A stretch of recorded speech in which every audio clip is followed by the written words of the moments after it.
Thomas Frank has just had his Mauricio Pochettino moment at Tottenham Hotspur. What a way to bounce back after the Chelsea game on Tuesday night under the lights in the Champions League in front of a fan base that are so expectant on having a big performance, and we did exactly that. It felt like a different Tottenham against Copenhagen. 4-0 winners. It could have been 6, 7, 8-0 on the night had Richarlison and Randall Kolo Muani been able to finish their chances. But just all around, it was such an improvement. And I think there are a number of different reasons for those improvements that I'm going to talk about in this video. This is something a little bit different, more of a tactical breakdown, talking about Spurs as a whole. And is this the kickstart that Thomas Frank needs to really become a successful manager in North London? Because I feel like it could be. I feel like we saw a lineup against Copenhagen last night that worked really, really well for the first time. And okay, so the way Copenhagen set up and their shape, they set up in sort of like a low to mid block. They allowed Tottenham to have the ball. They allowed Tottenham to play. They were very intent on defending their box and preventing set pieces from Tottenham. And yet, it actually played to our strengths because of the lineup that Thomas Frank went for. We obviously saw the return of Christian Romero to the starting lineup, the return of Destiny Udogie, both who make a huge difference for a number of different reasons. I'll start with Romero. He's obviously club captain, adds a huge motivation alongside his players, will lead, has very, very high standards on the pitch. But you saw it from the very first minute. Romero, the way he loves to play the ball into dangerous areas and into dangerous areas of the pitch, in particular the midfield. So we obviously started with that pivot of Rodrigo Bentancur and Pat Sarr with Xavi Simons in the 10. And for the first time last night, we saw what Xavi Simons needs to be able to thrive and lead a Tottenham team in that final third. And a lot of it came down to Christian Romero, the way he was able to pick out passes around midfielders and defenders blocking his path into the small spaces so that Xavi could control the ball or take it on the half turn, and off we go into an attacking area. It was such a breath of fresh air, because where we've seen maybe Kevin Danso in that defensive partnership with Xavi Van de Ven in recent weeks with his injury, Danso doesn't have the confidence or necessarily the ability to be able to play those passes, which is a bit of a shame. But we all know that Romero's quality includes that range of passing, and we saw it firsthand once again against Copenhagen. And there's a very fine line between getting carried away, because we played a team obviously of a lot lower quality than Chelsea at the weekend, but also just seeing those patterns of play for the very, very first time under Thomas Frank, I think is a hugely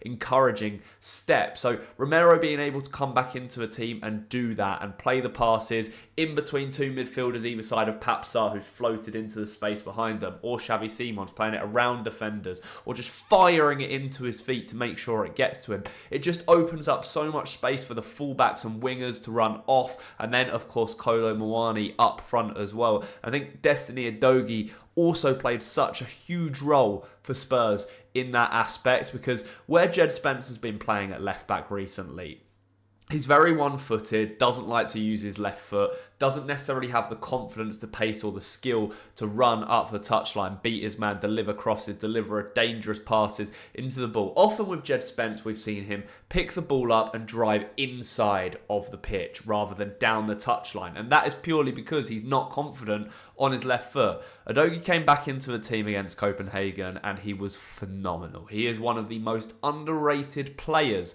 at Tottenham Hotspur, I think, in the current squad, because he offers such a different dynamic that I think is crucial to the way that Thomas Frank wants to play. He plays wide on the touchline. He's full of explosiveness, of pace, and his quality on the ball has been getting significantly better. He's also incredibly physically strong as well. But you see it with Udogie when he's got the ball. He will play the 1-2 inside, receive it back on the touchline and drive up the line. He will beat his man. He will deliver a cross into the box, whether that's for Kolo Muani, whether that is to Odobert on the edge if he's playing alongside him. But the overlapping runs and that quality to either come inside on his left foot or go up the touchline. It's just an extra element that Spurs have been missing very recently, and this season in general, while he's been injured as well. So to have those two back in the team, I think is such a huge thing for Tottenham to have. And while we're on the back line, special shout out to Xavi Van de Ven, because I was at the stadium last night and I think I watched next year's Puskas winner, one of the best goals I have ever seen live. I think it eclipses Son's versus Burnley, considering it is a centre-back that made that run from his own box. He started inside his own box and managed to do that.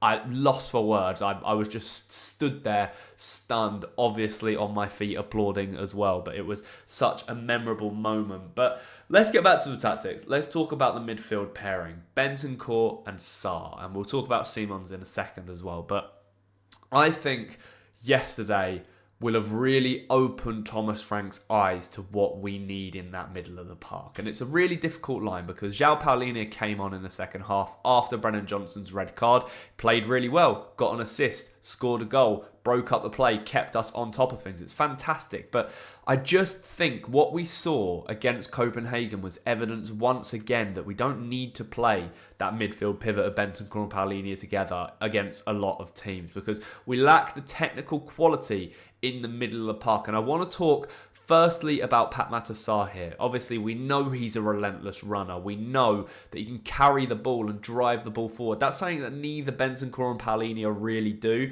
So Sarr, in that game yesterday in the Champions League, so many times he picked the ball up and he just ran into the space. And it makes such a big difference. It goes under the radar because you're watching elite players and you're thinking this should be the minimum you do, but you don't see it from Tottenham as much when Paulinho and Bentancur are playing in there together. So Sarr was able to do that fantastically, and he also wasn't afraid to play the passes. He linked up really well with Xavi Simons in that middle of the park because Simons drifted in behind the midfield, so he was sat just in front of the defenders.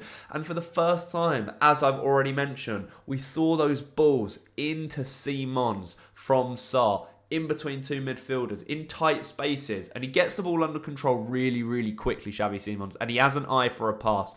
We saw it with Brennan Johnson's goal. He picked the ball up in that area, bang, over the top really quickly, Brennan Johnson's in, we score a goal for it. And on the night, Xavi Simons could have had 4 assists, he could have scored himself. It was his best performance in a Tottenham shirt to date, undoubtedly. I was so impressed with what I saw. And I'm telling you right now, invest in your Xavi stocks because he is going to be an elite player for Tottenham. I also thought it was Bentancur's best game in a Tottenham shirt for months and months. Relentless pressing, technical quality, actually playing forwards. And I don't know if that's because he had a more attacking influence next to him in Sarr. I don't know if that was because Romero was constantly barking at him or whether it was down to the tactics from Thomas Frank. But he was on another level and arguably our best player on the pitch in that game. So delighted as well. I think both Brennan Johnson before the red card was playing well, and particularly Wilson Odobert, who just looks better and better every time he steps out on the pitch for Tottenham Hotspur. Just such a bright talent. And his final third work, and I keep saying this, it needs refining because sometimes he doesn't choose the right option between shooting or passing, and sometimes he doesn't have the quality to finish off a move. But what he does have is a high work rate and a lot of pace. And you know that he's going to beat his man. And we saw it from the 4th goal yesterday. He broke off of the ball at a pace in towards the 90th minute that I don't think should be possible for a player that started the game. Just picking up on a loose ball, running, playing the right pass into the middle for Romero, obviously, who plays it across to Paulinho. So I think Odobert now has that left wing role locked down, and I think he's going to form a really great partnership with Udogie because Udogie can still run beyond him, and Wilson Odobert can also come inside as well. So they will work really well together, I think, as a pair going forward. And round out Kolo Muani, a shout out to him. He should have scored. He should have scored at least 1 goal. I do just think there's still maybe a little bit of rustiness in his game that he's trying to shake off. But what he brings that the likes of Richarlison doesn't necessarily bring is he's just such a handful to play against. It's been so long since we've just had a raw, quick striker at the top end of the pitch for Spurs, where we've watched Harry Kane for such a long time, who dropped a bit deeper as he went on in his career and relied on his technical ability with the ball at his feet. Randal Muani is a runner, relentless pressing, and for the second goal, it all came from him, closing down the keeper quicker than the keeper expected, and the first touch to pluck it out of the sky, and then have the composure to pick the pass to Odobert, who slots it home. Absolutely fantastic. So I think we're finally starting to see a bit of what Kolo Muani is about. He just needs to find that goal-scoring touch, which I think will come. And yeah, he worked really well. I think those three in a triangle together sort of worked well. Odobert, Simons and Kolo Muani. And their passages of play, their first time passes between each other. There's a little bit of a relationship starting to be formed between these players, which maybe has been lacking at the start of the season, and maybe that's why we've struggled more in the final third. But trust in Thomas Frank, because Thomas Frank has produced and coached really good goal scorers in his career. Think about it at Brentford, and Buemo, Tony, Visser. Three players that obviously have moved on from the club now, but were absolutely excellent under him. So we have to also have the faith that he can do the same for Kolo Muani, for Wilson Odobert, for maybe the likes of Brennan Johnson and Kudus, just getting more and more goals out of them. But as I say, the team performance against Copenhagen was the best this season. And the level of opposition you can maybe question a little bit, as I've already said. But what we can't doubt is that Spurs showed the perfect reaction to the game against Chelsea.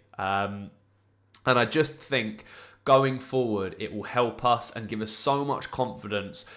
United at the weekend, of course, we have that game coming up. But there was a moment when Mauricio Pochettino was in charge of Spurs where he was struggling to get a tune out of the players. And we had that game against Aston Villa, where I think we won in the last minute. I think it might have been that Kane deflected free kick or something.